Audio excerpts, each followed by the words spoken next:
Reunion group. I have to say, I am a fan of both of these movies very, very much. I saw the first movie, Alien, in the theater, and it scared the shit out of me. And then I went to see Aliens when it came out, expecting like something very similar to Alien. And to the credit of everyone involved in that film, they made a real kick-ass sequel that was nothing at all like the first one. It was like Army versus the Aliens, and it was just another fantastic movie. Probably my two favorite science fiction movies, so it's a personal thrill for me to be able to introduce from the film Alien, Veronica Cartwright.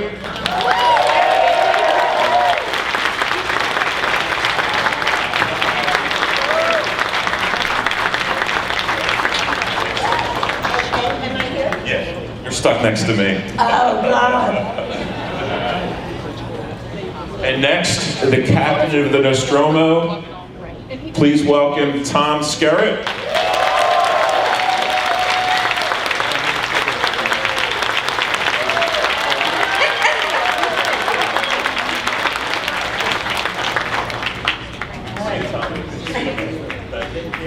Yeah, I'm trying. It's been a weekend. Hi, y'all.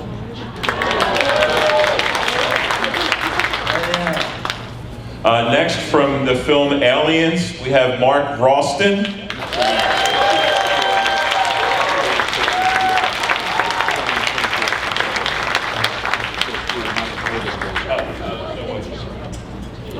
Oh, come on.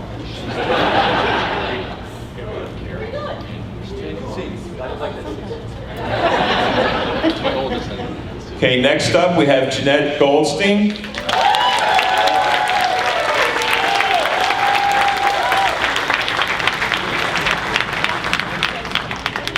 Next we have Carrie Henn.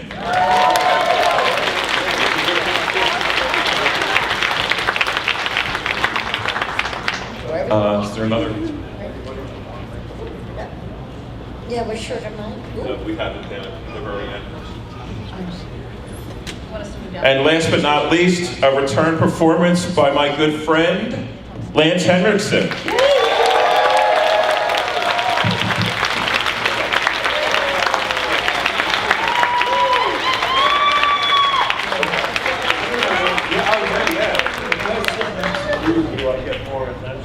You probably get more things thrown at you if I duck quick. I love my friend. We got another mic. Got a mic.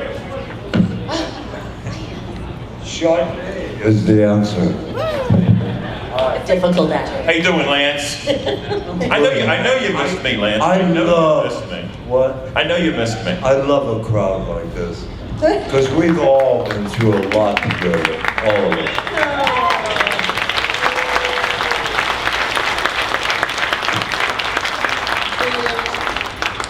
Okay, so what we'll do, like we did with what we started to do with the last Q&A, if you have a question, raise your hand, and we'll call on you, and we'll go from there. So who has the first alien or aliens question? That takes a lot of balls. I think Come on. that was just a... You guys do it. Okay, we'll go right here. Hey. So the question is, do any of the panel actually believe in aliens? Other countries, man. Absolutely. Kidding. And then they all look like Jeff You've Bridges seen and the Starman. That's full of shit. No, really, yeah, I believe in aliens. I think it was, these guys, they just made us so vulnerable, man. I'm a kind guy. I talk to my girlfriend. You know what I mean? I don't like the internet. It's a piece of shit, really, in every way. Do you mind me saying that? Oh, you can say anything you want, Lance. All right, who else has a Thank you. Thank you for asking. What's your name? Sam. What? Sam. Sam. But do you work for, the internet? I'm just asking. You look good, you feel good, and it shows. Yeah. Okay, who else had a question? Right here? Okay, so they're two separate movies. Who in the cast of Alien 1, what role do you want to play in Alien 2? Sorry, Alien X, and vice versa. Okay, so Good the question to the panel is, what if they were to transpose movies, basically, what role would the people that were in Alien want to play in the film Aliens, and vice versa? Well, obviously, I would have rather not died in the first one. But Jenette's character is kind of ballsy. I like her.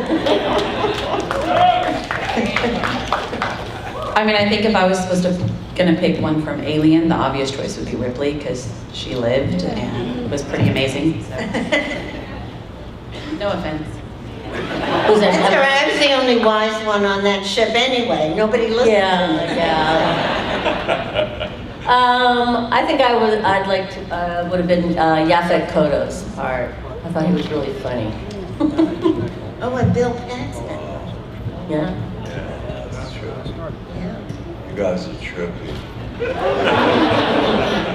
They are trippy, man.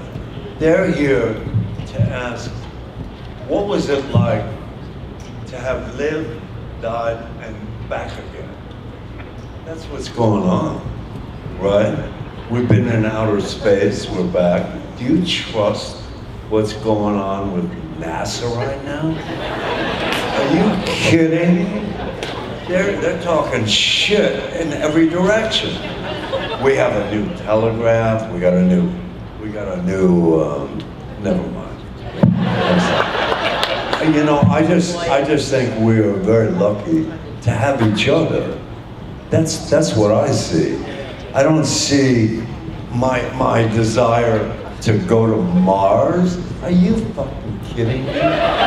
It's a piece of shit. It's a dry, worse than Death Valley. I mean, come on, man. Be real. Right? Do you want to go to Mars? How about you? You're so young. You want to go to Mars? Me? What? What was that? I have no idea. Lance is a- Where did that come from? Where are you? What? Are you a Martian? Are you working in that direction? Okay, all right. Who else has a question? Right here?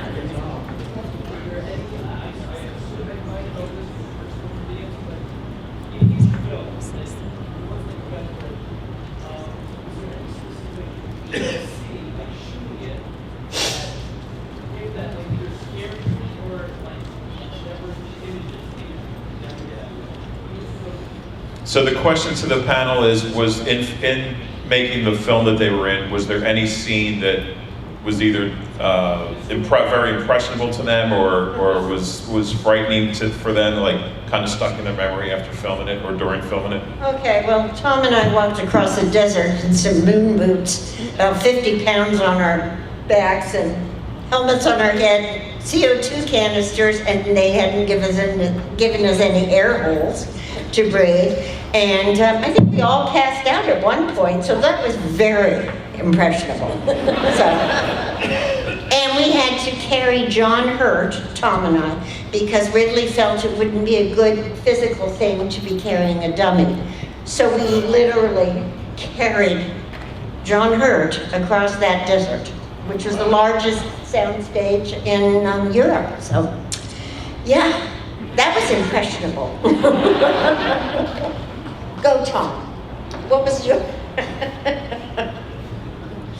Oh, man. Boy, I don't think about these things too often. I just move from one thing to another, but as I write, so when I'm not doing what I do for a living, I've got other things to do, but as far as that film is concerned, I remember getting the script, most of all.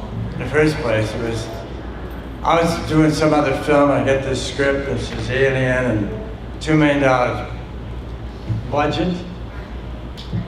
There's no director, there's nobody else involved in it. I'm going, well, I don't understand this, what is this about? And so anyway, I told the producer, let me put a hold on that. So he says, you gotta come over and see this film, which I saw a film called, excuse me, I've been drinking too much water. You know that stuff is, it really chokes you up if you drink too much water. Right? Oh, Yes, anyway. So, The Duelist. the dude. Anyway, I see this film that he screens. I see The Duelist. I said, I gotta work for whoever directed this film. I gotta watch. I gotta be involved in. I want to watch this guy work, which was Ridley, who was actually a graphics designer coming up to that point. And they raised the budget, and he was going to do it. And I heard these people were involved. A wonderful crew, and here we are. Remember sitting down. I don't mean to go on about visions in particular. I like the stuff around films rather than specific to a scene. So here we are. The crew's going to read through, which we always do before you shoot a film.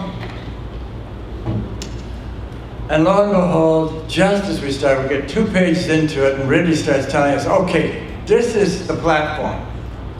Texas Chainsaw Massacre. Just like you guys.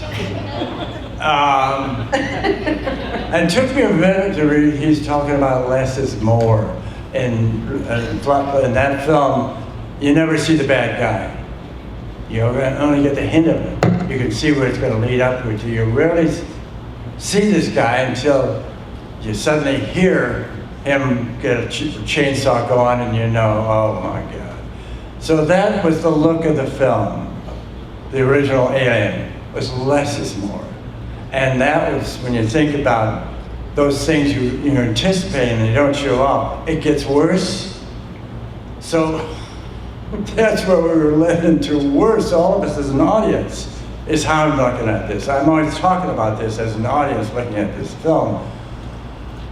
And then he gets somebody, comes in and says, you gotta go do some work on the stage, and he leaves and he says, see ya, that was it. That's what we're gonna read through.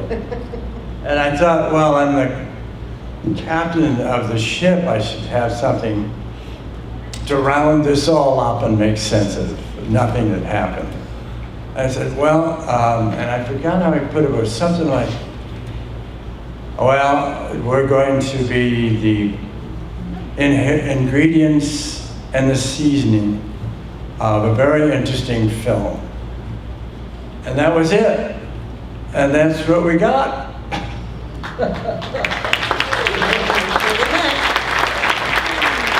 You guys are so spellbound by all of this. It's incredible, man.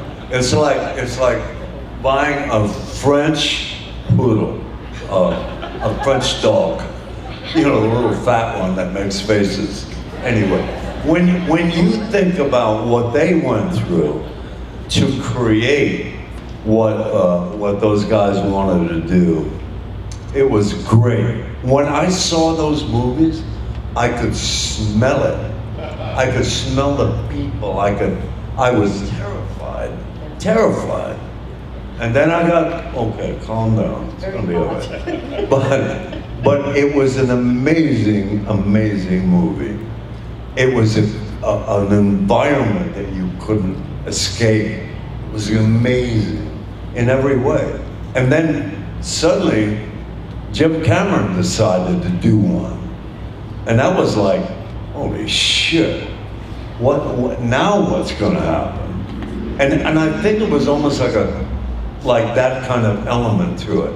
What is gonna second one and the third one and and go on. And I felt like a prisoner of that. Why are you guys leaving? Anyway, that what? They're coming forward? Yeah. Okay, good. Hey, put your ice cream down. This is serious shit. Okay. Anyway, all right. I have loved science fiction since when you saw these certain what? Say that again. Close Encounters. Close Encounters. Come on, man. Close Encounters was like sterile compared to what was going on with these movies. These were like you could die. Close Encounters, you could get a like yeah, a little bit. You'd get like mashed potatoes. I don't. What did you just say? That's a scene in the movie. Yeah. I mean, come on. We're all very sophisticated now. We've been to fucking the moon, and now we landed on Mars, and we have cynicism that is so dark and so stupid. I mean, I saw, come into this cave. What cave? We're 5 billion miles away from it, and you telling me that's a cave? That ain't a cave, and we're not going there. And we don't have enough water to get us there. I mean, come on. And now with our imaginations, the incredible ability for imaginations, don't hold your nose, it ain't gonna fall off. Don't worry about it. We are built to have imagination and to move forward. Gordon Cooper was a friend of mine because I did the right stuff. And we flew across the country together. I mean, I'll go on for a long time. I know, I'm gonna give it up. Maybe we should move on. I'm giving it up. So I have a question. Now have your entire I have a question for I have a $100 bill here that says that one of you knows the answer. Of what? Why are we doing this shit? Do I want to leave my planet like an old apartment? Like I want to live in, where are we right now? Thank you. I want to live in Cherry Hill, but I don't have the money, so. Okay. I had a question for Carrie. I'm never going to be invited back.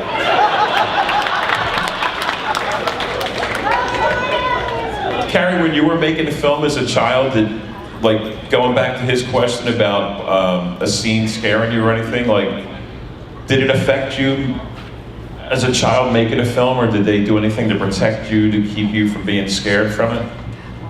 So that's a question I get a lot, and a lot of people are very amazed when I say that it didn't necessarily scare me. But I think James Cameron and Stan Winston did such an amazing job at making sure that I knew that it was an alien, but it was a human inside of that alien, and so they would be hanging out next to me talking with the head off. So it's a little bit hard to be scared of it when you know what it is, and like the facehuggers, when they were moving, I was allowed to play with the remote control that moved them and do things like that. Being the only kid on set, there was a lot of perks. So I mean, there were things that were terrifying, but it's things for like a kid. Things like I was told to never go anywhere near the steam things. And so I was following directions. I never went near them, but I backed up into one once, and it hit the back of my leg, and I was terrified that someone would figure that out and I'd get in trouble for going near them. So it was like that kind of stuff that scared me, and then in the cocoon, that was pretty horrific, because I couldn't move, and there was just like a small circle for me to go through, and I'd have to crawl through it, and I'd have to sit there, and James Cameron told me, as did Sigourney and Carrie, do not move, don't do anything, don't break anything, because we cannot recreate this. We can only pull it apart once. A little pressure put on you. Yeah, just a So, little. and it would be like, I'd get in there. Well, before I'd climb in, they'd all say, Carrie, do you need to go to the bathroom? And I'd say, no, I'm good. And I'd crawl in there, and they'd get it all set up, and I'd be there, and I'd say, so I need to go to the bathroom. And I know that they're just like, oh. But when I was in that cocoon, I moved my finger once, and there was a little tiny piece, like so small, of the cocoon sticking up of the fiberglass, and I broke it off. And I was so worried that someone would notice in the movie that it was little things like that I worried about, but not anything. To this day, it doesn't scare me. But I don't like scary movies in general. I'm more of like a romantic comedy kind of girl. Boy, are you in the wrong place. Every single friend of mine is like, Carrie, it's so wasted on you. Like, you don't get it. I'm like, I'm sorry. How about for Jenette or Mark? I don't think anything scared you, Jenette, did it? Oh, just that I'd make a fool of myself. I was sort of like the pressure. It was my first film, so I never, you know, all the technical things and back to one. And, That was your first film? Yeah. Wow. So I was on a stage actress, so I'd never been in front of a camera and had never taken any courses in, you know, what to do. I'd heard of, you know, action, you know, I've seen that on TV. But, so I mean, like Mark and Bill Paxton, they all helped me, you know, when I had no idea, like, what is a master and what is a, you know, I guess I should have gone to the library and kind of figured that thing out. So yeah, I've spent a lot of time being terrified of being bad or being like, isn't that terrible? Most actors do that anyway, right? Most of the time, trying to keep your mind. But James Cameron had a lot of confidence in me. I mean, he was just like, you know, you're the one, you know what you're doing, you know, you're Vasquez. And it was his confidence in, you know, my portrayal of this woman that really helped me do it. And boy, was those guns heavy. Just trying to stay upright. A lot of times there was this one point where we were kind of doing that sort of like dance kind of thing, and I know like one reviewer said it was amazing. It was like, she was like a flamenco dancer or something, the way she like leaned back and I was like, you had to lean back or that thing would like shoot you forward. It was like just keeping your you know, the balance, keeping your center. So that was, it was a great experience. Hey man, Jenette, back in those days, Yeah. looked like Davis, you know, the boxer. Gervonta Davis. You could kick ass. I was pretty tough. I had 2 years before I had just kind of started bodybuilding, lifting weights. I was a gymnast when I was a little girl, and so I was always interested in doing stuff like that. So I had just, for 2 years straight, that was kind of my thing that I did while I was auditioning, you know, for plays and things, and it just kind of coincided with like I was in the best shape of my life, which I've ever been in the film, so. We saw that. Yeah. Well, then you work again with Mark and Lance in Near Dark. In Your Dark, yeah. That was great. The love of my life in Near Dark. Oh my Yes, for eternity. God. Yes, for eternity. I didn't like Lost Balls very much. It's Lost Boys. The Lost Boys. Did I say balls or boys? But we had created a family with Bill Paxton and everybody. We were. Yeah, it was really, like, you know, like you spend that much time with each other, and then after the film, you know, we would hang out, and you have a sort of a language and Right. you know, with each other. So it made a lot of sense that, you know, you skipped over so much that we already had that relationship. So I think it really worked. Right. We hated the daylight. But we used to go to, at the end of a night shooting, we'd go to a truck stop right across from our motel. And when we walked in, we still had the makeup on. So we looked like we were bloody and up and everything else. And the minute we walked in, the truck drivers all left. And I thought that was only rightly so. Life is funny, man. I mean, it's like, we are very funny people. We are. We got imaginations. We're good. We want to get married. We want to, whatever. You want to go to Mars? Never mind. How about for you, Mark? What? Was there any? I say. Mark, was there any scenes that really stuck with you? No real scenes, but the thing that really impressed me most was kind of intimidating when I walked into the office to meet Jim and Gail when they were going to tell me I got the part. I've always been blown away by all the storyboards that Jim did, and they were plastered in sequence around all four walls of his office. And he's a really fine artist, you know, so it was really just intimidating and sort of inspiring. So, but you know, I was never afraid of aliens. I was Drake. The flamethrower you're afraid of. Yeah. As you should be. I did win battle on the flamethrower the first take when I was doing my death scene. You know, Jim had said, hey, fire the flamethrower. I mean, it was a real live one that went about 30 yards, right? But as I was turning, something went quickly through my brain. I was like, oh no, you're gonna fire this at the director. And I kind of went slightly above this plexiglass. And then the second take, Jim was like, fire right at me, right down the pipe. I got it the second time. Okay, question right here. Aliens is an amazing stellar film, and as far as I know, I don't know any before this, but at the end of the movie, it's the women are standing strictly and aliens Right. do, and at the same time, your character is kick-ass machine, and James Cameron later on brings Sarah Connor and Ricky's that street dog. As far as I know, he's kind of the guy that got put forward. Do you have any big advice or some big rocky speech he gave you to get you into character? No, you know, I absolutely agree with you. I mean, the film, I mean, well, start with first Alien, I mean, and then Aliens it's a film about mothers and daughters. The whole film, you know, in the end you got these two mothers fighting fiercely for their offspring, and it's great. It's incredible, and you know, it comes from the writing. It just comes from the writing. There's no kind of like pandering. I hate those kind of things like, oh, she's a big strong lady and she's gonna go out there and be like the, you know, it's just none of that. It all just makes sense. And the writing, I just think is so good, and you know, casting's not bad, and all this film. Honestly, with the casting was great, and like you said, like each individual character, the actors became those characters, and even though they were all part of the same group, they were each so individual. Yeah, I mean, I don't know. It's hard to know, because when I was a little girl, when I was, you know, Carrie's age, and I was a tomboy, whatever that means. I mean, I just kind of wanted to run around and kick a ball and you know, do stuff, and like all the pretend people I wanted to play all were boys and men. I mean, I didn't kind of go, ooh, but I was just like, well, why would I want to be her? It was always I was being a guy.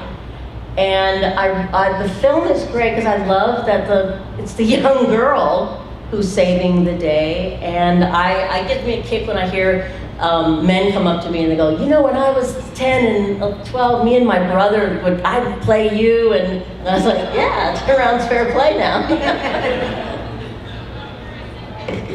Okay, over here.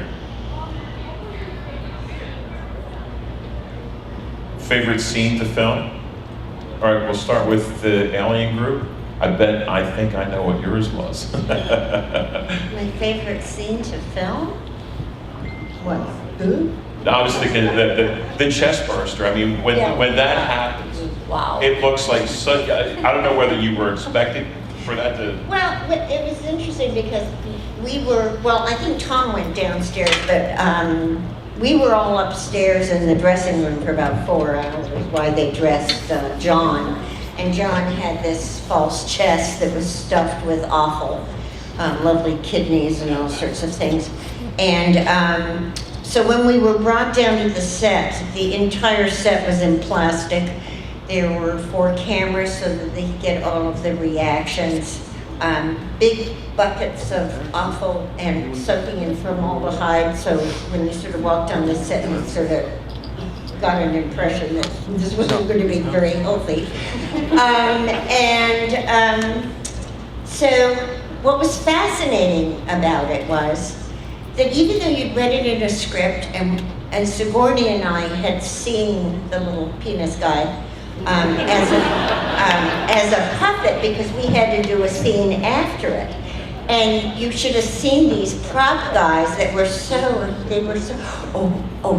wonderful. And it's going to breathe, and it's going to have teeth go in and out. And we're like looking at this sort of thing. That's but at least we knew what we were talking about. So here's John in this thing, and we shoot the first time, and then and you see it start to come up. and then Ridley, oh, I got a hair or something. Ridley goes, cut, wait. And then they cut the chest a little bit more. And we're like all standing around. The anticipation was so intense. And so then they start to do the scene again, and it starts to come. And I was so fascinated, I leaned right into a blood jet, which hit me square in the face. And it was like the Marx Brothers or something. I went bum, bum, bum. My knees hit the back of that banquette, and I flipped upside down. And there were 2 cowboy boots, and I thought, oh, shit, they're still filming. So I flip over, and I'm running back around. I mean, somewhere along the line, it's in one of somebody even said they just saw it the other day in the Blu-ray that's just come out. It was hysterical when we went and saw the dailies. All of a sudden, there I am, and then I just disappeared. It's like, and that, oh my God, was actually my reaction. It was for real. God. Years later, I worked with that same special effects guy on a show, and he goes, I was the one who blood jet you leaned into. Well, thank you for sharing. But it was just raw and there. So it was pretty fascinating. It was not an easy shoot. I can imagine. It was tough, but we survived. You almost did. I almost did. Hi, jeez.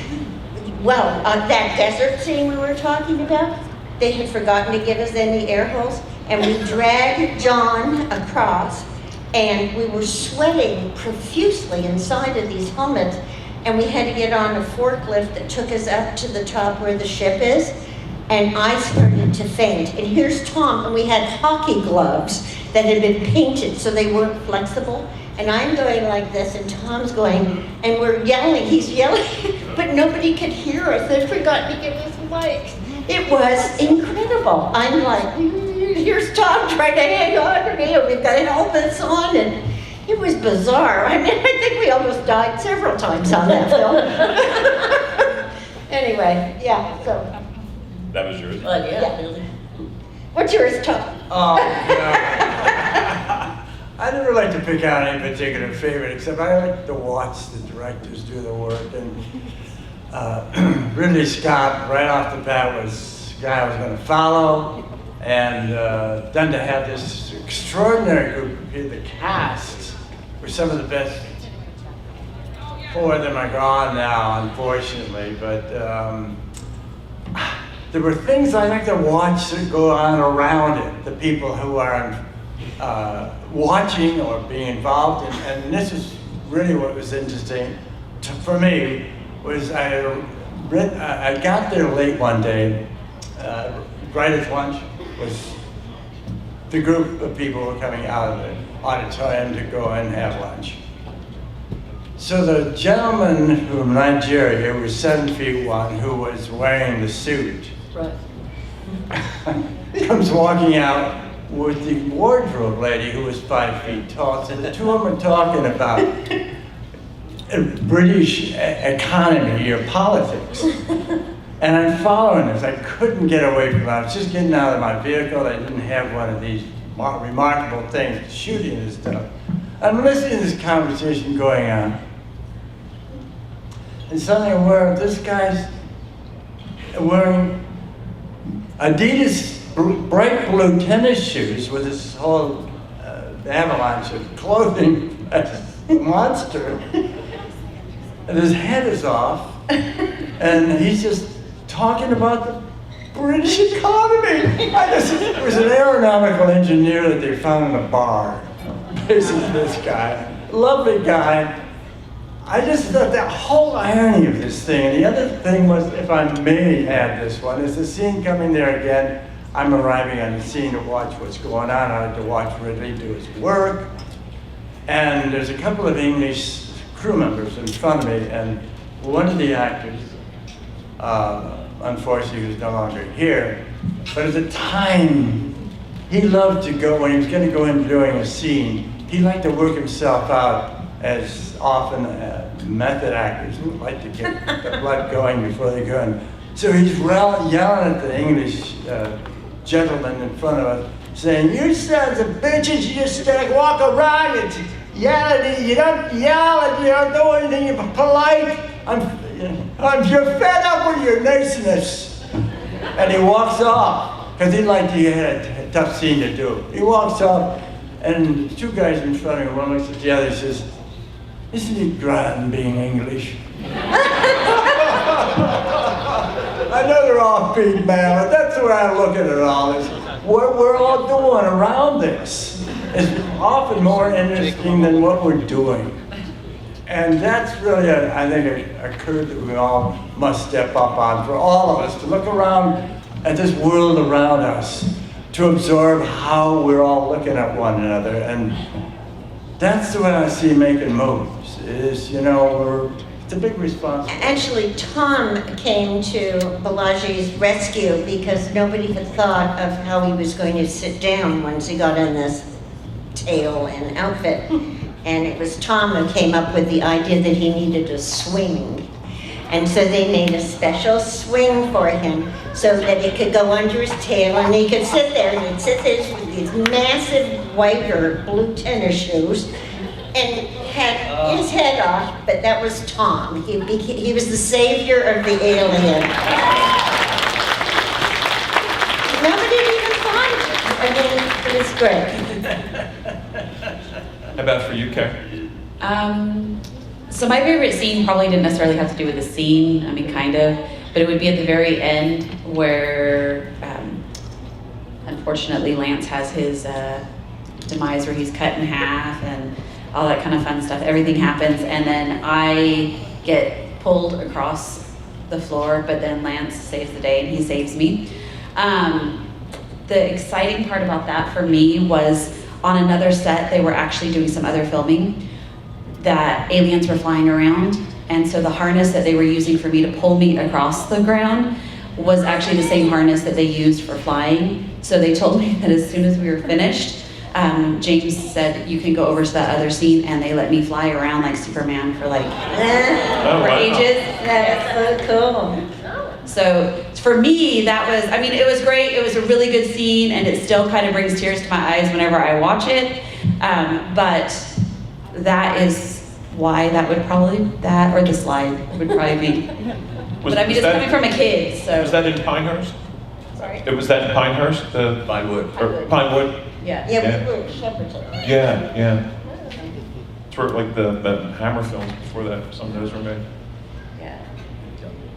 How about for you, Jenette? What was the question? Any scene that you particularly enjoy filming? Mark? Yeah, the longest day of filming for me, and perhaps the most enjoyable only because of Sigourney, was the day when we arrive and we all come out of the hypersleep. So you have to understand, like, everything about this movie was practically done. So what would have been hydraulics, the way the beds lifted, the lids lifted, that was all a bunch of dudes with cables and pulleys, like trying to time it out between themselves, and Jim was getting really pissed off because one would come up and the other would shake and fall down. It was really bad, but it was the longest day because Jim didn't want to let any of us get up in between the setups because we'd just be wasting time getting back in. So I was sitting next to Sigourney. And it got to the point where, in between these hopeless attempts to raise the pod lids, we kind of went to sleep, and then we woke up and nothing was still happening. And then Sigourney finally said to me, she said, "Hey, Drake, you know what?" And I said, "No, what, Sigourney?" She goes, "I'm not very hairy here. But down here," and I went, "Ooh." I'm pale skinned anyway, but I was just beet red, and she started laughing. I can't believe I got you. But that's Sigourney, I'm telling you, probably the classiest woman or actress I've ever had the pleasure of filming with, and great sense of humor, and she's a real sort of a captain for the crew and made sure that we were safe. Like when the APC crashed into the side of the wall of this power plant and almost took out Jim and the DP because the APC brakes stopped working. Sigourney stopped shooting for all of us because when the thing hit the wall, suddenly asbestos came twinkling down from the ceiling.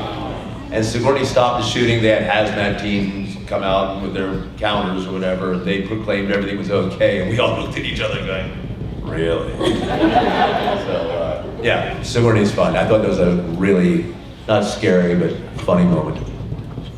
And that's for you, Lance, your favorite scene filming in any of the Aliens films? My favorite scene was when Jim said to me, "Are you claustrophobic at all?" And I said, "I don't know. Maybe, I don't know." And he said, "Okay, you gotta crawl through this pipe."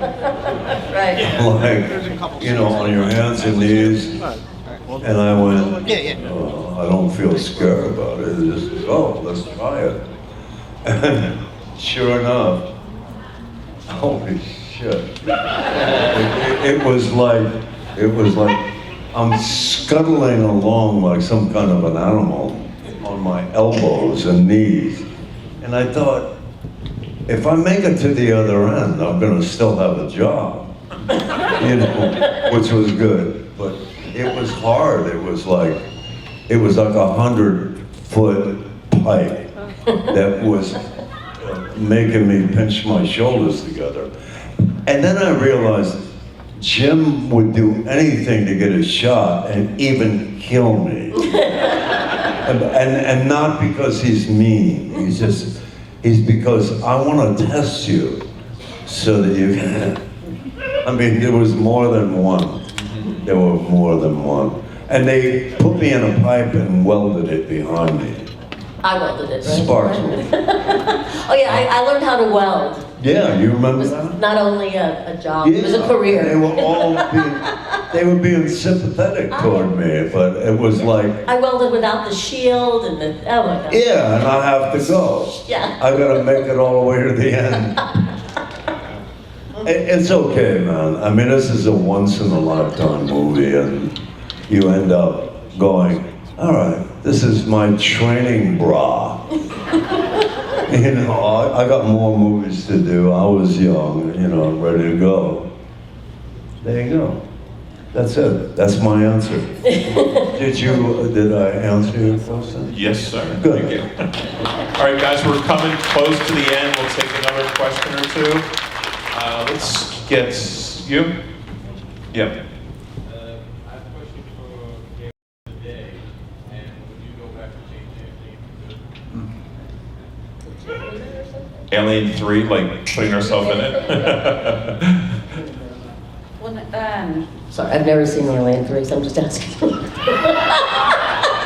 I said I've never seen Alien 3, so I was wondering what happened. They killed me? yes, so they killed me. But there was technically a part that had me in it. And I get a lot of, it didn't look like you. Well, when we filmed Aliens, I was 9. And when Alien 3 came out, I was like a sophomore in high school. So if you think of a 9-year-old girl, and you think of like a sophomore girl, very different body types, right? So obviously I wasn't actually in it. I mean, to be honest with you, it is what it is. It's Hollywood, you never really know what's going to happen. James Cameron had kind of set up what he had envisioned, which I think was obviously something that the audience picked up on, because that seems to be what everybody had envisioned for what would happen in Alien 3.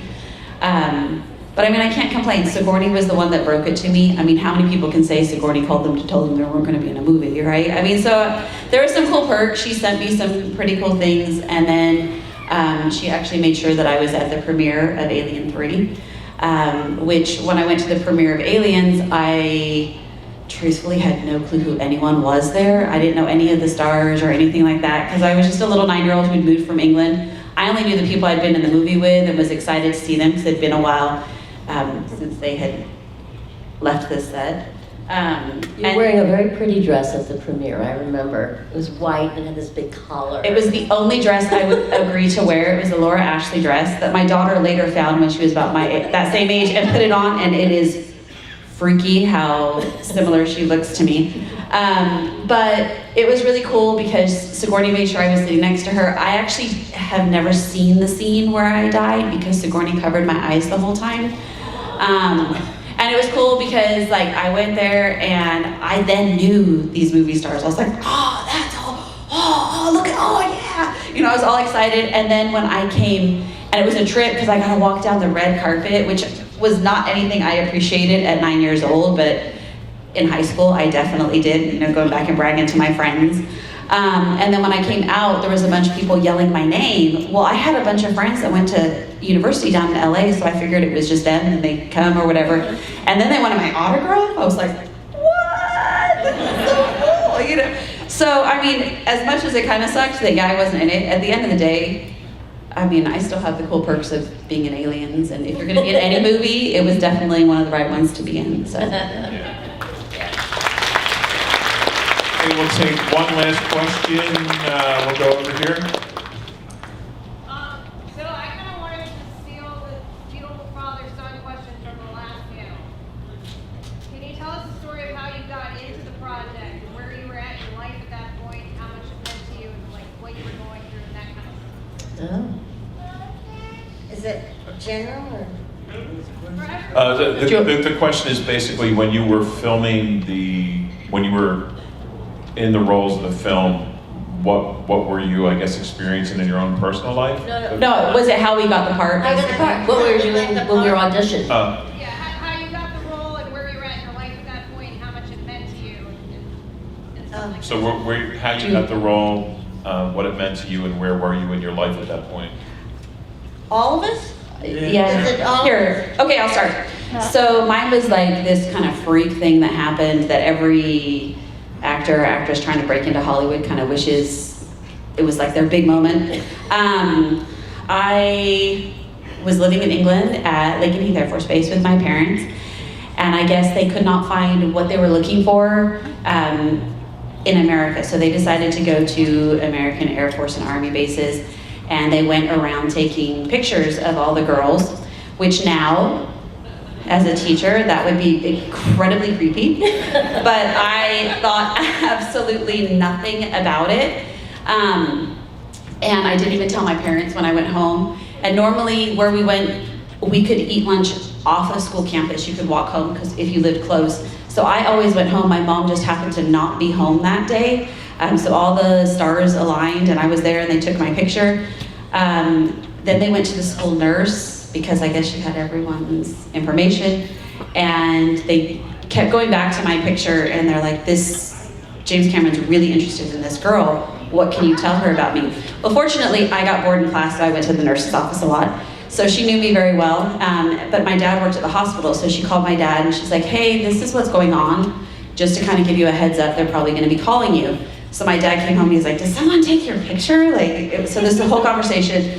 And then they just, do you want to try out? What do you want to do? So I was like, I've never been in a movie, so sure, okay. So we went and tried out for it at my school a lot, and then they kept going back and kept going back, and then it was between me and about 8 other girls at my school, and then there was a couple girls in the States. So they took all of us to London. And again, not something that would probably happen now, but they dropped all the girls off at Pinewood Studios and sent all the parents on the bus to tour London.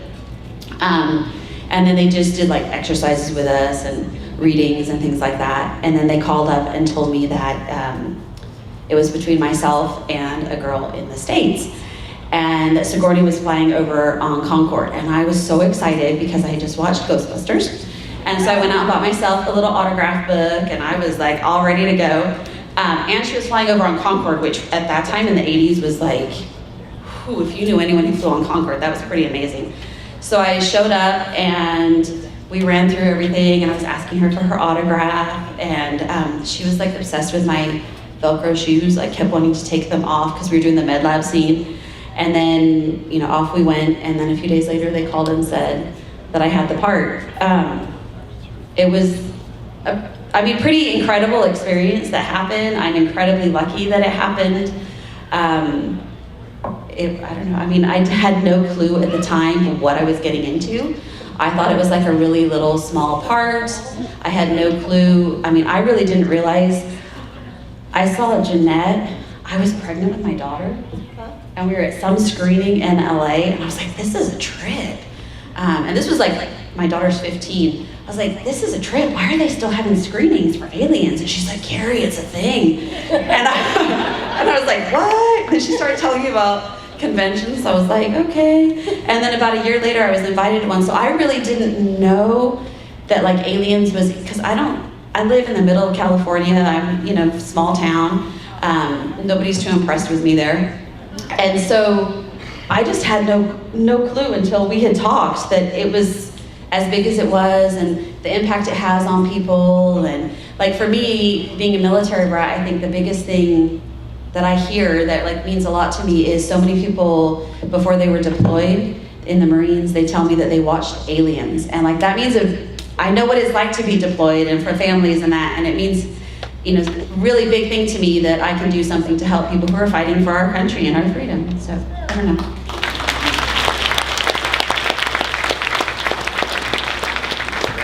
Oh, sure, I'll go. Okay, so my first interview was at 20th Century Fox, and I went and read Reporter Ripley.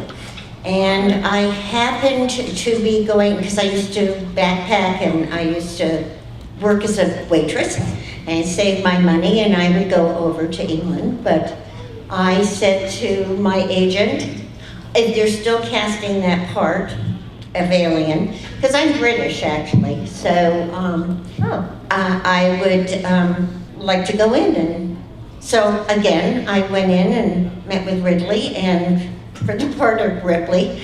And I don't know whether it was a quota thing or not, because you needed in those days to have British and American actors, and they had to be equally played out. And I had an American accent, so I got the part. I go over, and they call me and tell me that I'm going in for Lambert's wardrobe. I said, oh no, I'm playing Ripley. And they said, no. I said, well, I think so. So I called my agent. I said, aren't I playing Ripley? And he said, yes. And they said, no, you're Lambert. I said, I haven't even read that part of sort of the script or absorbed it. I said, and all she does is cry. So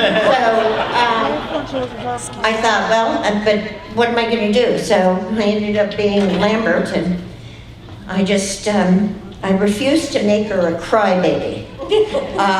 So if you think about it, she's actually the voice of the audience, and she's the only one who makes any sense whatsoever. So, yeah.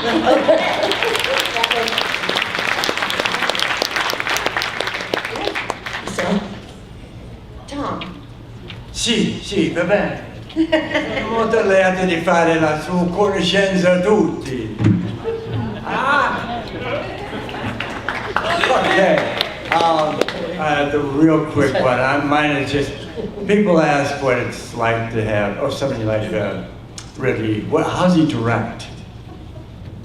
I find that fascinating. As directors rarely ever say anything to an actor about how to approach it. Actors are hired because they really generally fit the role enough that they can come up with something.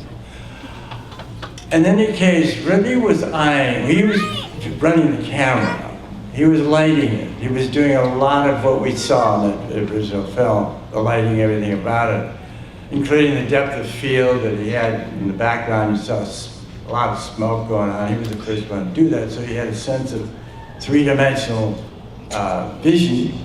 And we did our first breakfast scene. We rehearsed it and then shot it. And he had his eye to the piece like this. I thought it was going to get stuck in there. You had it so close. And then finally we finished that scene, and he pulls back. Interesting. That was all the direction we ever had. I know it's an understatement, but that's the way it works. Is take it all in, come out with what it digests, how it digests. And I just thought he was remarkable, that he was such a visionary, that he didn't have much more to tell the actors other than interesting.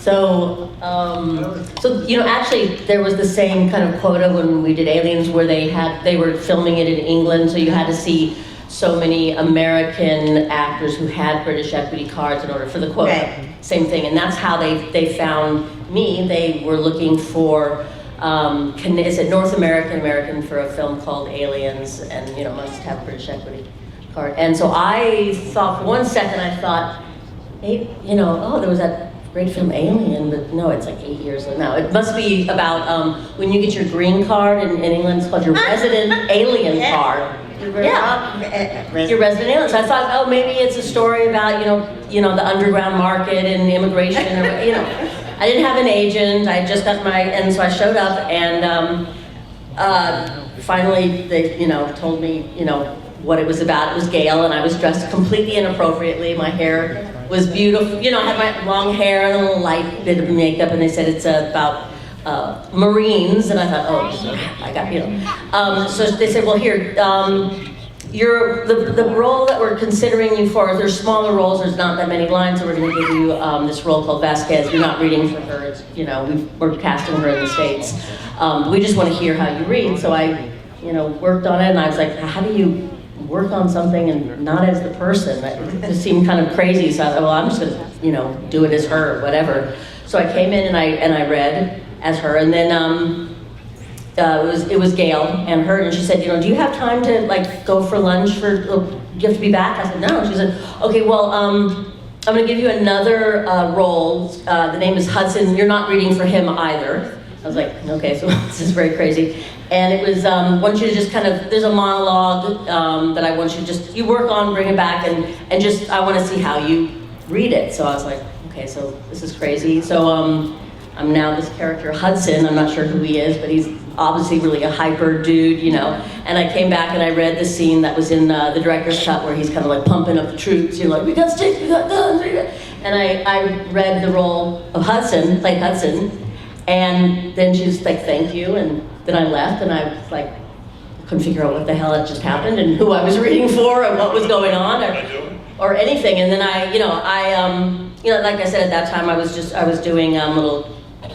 fringe theater around London, and then they called me back, and I met James Cameron. I wasn't quite sure who he was again. I didn't have an agent, so I didn't know his intel, but he was this young guy who was kind of talking to me and crawling on the floor, and I thought, okay, he's got to be the writer, or I don't know. And we just kind of talked, and again, I was doing Vasquez, and he was talking about the character and all this just stuff, and had a great time, and he was like, okay, great, it was really great to meet you. And I was like, oh, okay. And he asked, kind of about what's your ethnic background? I said, well, I'm Jewish, I'm Russian and Brazilian, Moroccan, just kind of a mishmash. And he's like, oh, okay, cool. So I left, and then I'm kind of leaving. Mary Selway came back in and was like, can you come back in? And I was like, yeah, sure.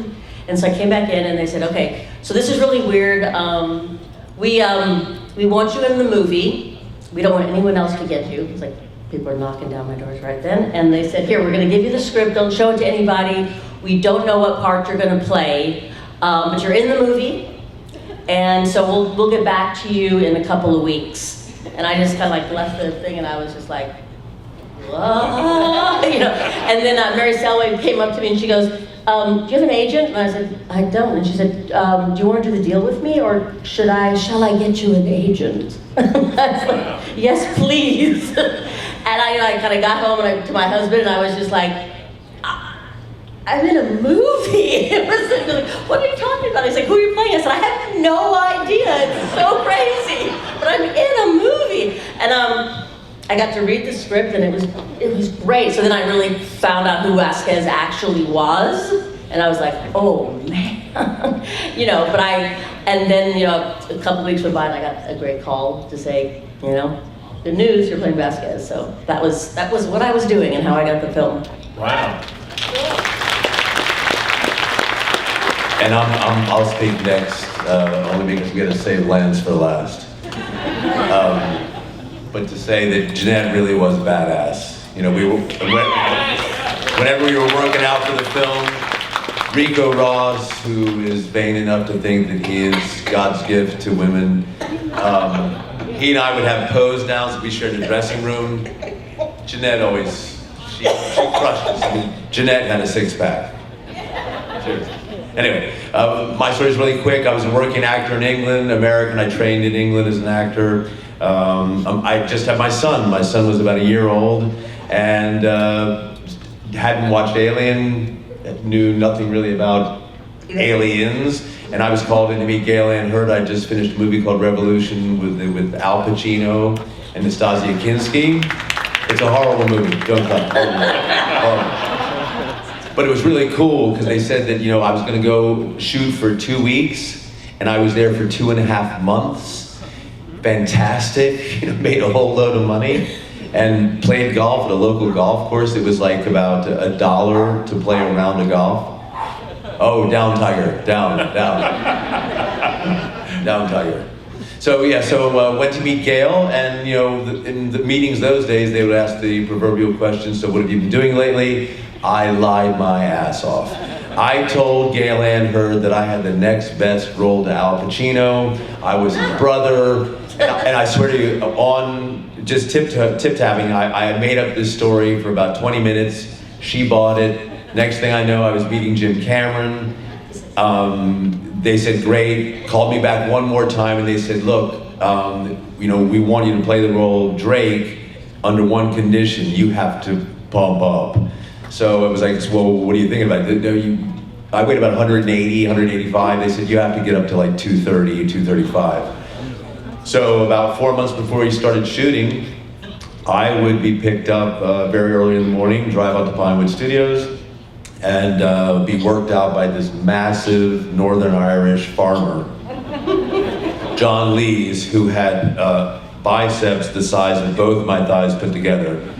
And he worked me to death. We'd work out like 6-7 hours a day, but I also got to go to the Pinewood Studio cafeteria, which, kids, the best. And I had my pick. I go, yeah, I'll have a steak, and give me 2 steaks. And about 6 eggs, and yeah, the French toast too, I'll have that. Because they were feeding me this amino acid crap that increased my metabolism and just made me want to eat like crazy. So that's kind of how it happened.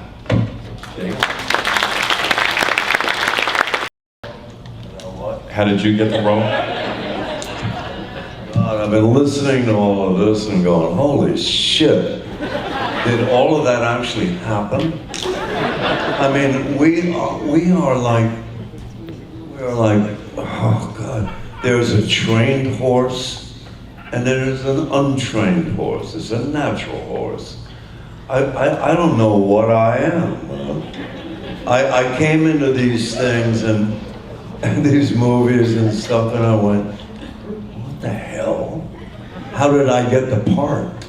And then I'm standing there going, I do know how to speak English. I mean, I'll be able to sneak my way past all the BS. Because what the hell do actors do when you think about it? We put ourselves in a vulnerable position, crawl through a pipe, jump off a building, you know, whatever it is. And it's pretty amazing. And these guys are all like great, friendly people. The women, the guys, everybody. And we're all rooting for each other. But then what really goes on is whatever we need you for, you be there at 7 in the morning, right? I mean, really. Yeah. And then I went, I don't know, I was picked well, up. what? Say that again? I was picked up.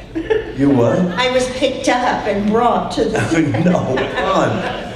And then you fall in love just at the sight of this young actress, and you're going, how's this gonna go? I don't know, man. It's all like gambling. It's a little bit like, yeah, I got some money, I'll put it on that number and see what happens, right? Do you agree? I was never in a film, I have no idea. Oh, but you had Bill Paxton, we're all struggling to find out how good can we be? Can we be good and why? And who's deciding? Usually it's like Jim Cameron or somebody, and one of his flunkies maybe would be saying, I don't like that guy Lance that much, you know. And I go, all right, I'll kill you. I will. I'll see you tomorrow and kill you. But it's like it's a dream world, but it's also very practical. It's real. Yes.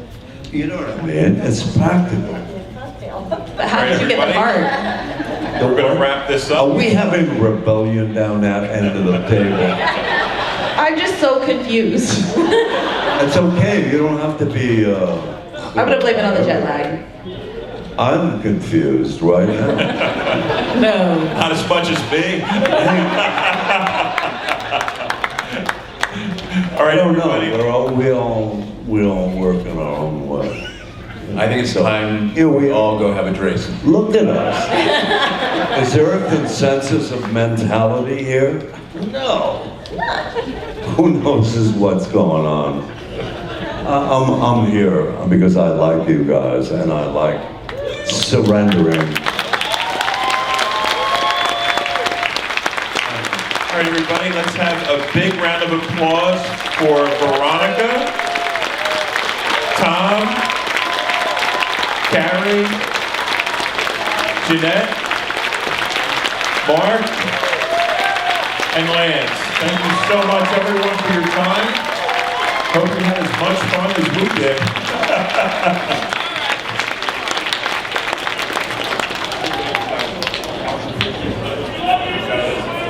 Thanks, dear. It was such a pleasure.